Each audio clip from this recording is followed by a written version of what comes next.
As I've worked over the years with different clients, I frequently get people that are in their later stage of life looking to do some planning. One of the main factors that I really talk to them about is because most of them have adult children, things along those lines.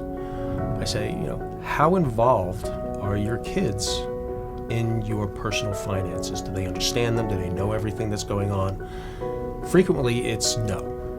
They sometimes don't want to share all that information at any given time, particularly if there is a lot of money out there that they have in assets. One of the first things I try to do is say, as part of the planning process, especially if they're going to be part of any tax strategy or trust planning, things like that, they really should be part of the meeting and understand exactly what you have, because at some point in your life, you're going to not be capable of making decisions and someone else is going to be doing that for you. I find this frequently when someone is maybe heading into a long-term care situation.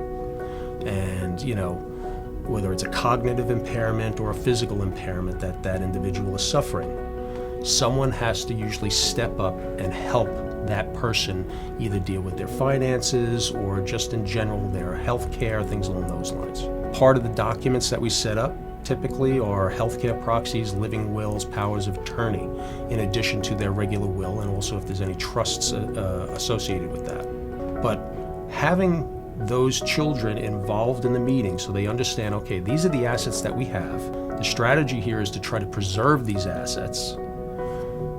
At some point, you're going to have to, one of them is going to have to step up and help manage this at some point.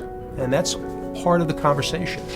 They have to really be on that same page with the parents and understanding the strategy that's coming together. I did it with my own family, and fortunately it worked out quite well. I look at the planning that I did with my parents before they passed away, and my dad suffered from Alzheimer's and Parkinson's towards the end. My mom had dementia, so there was long-term care that we were dealing with, rehab, things along those lines.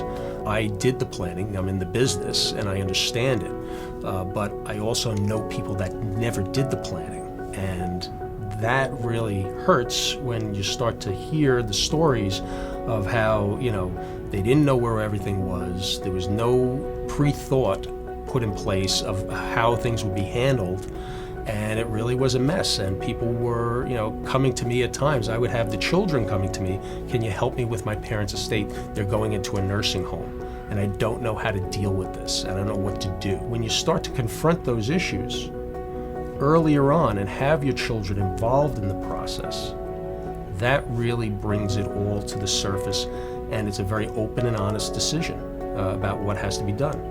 And they all understand the plan, so to speak. And of course, you build in flexibility, but you really have to have a core understanding of what is there to be preserved and what the strategy is should someone cross that threshold into needing some long-term care or assistance.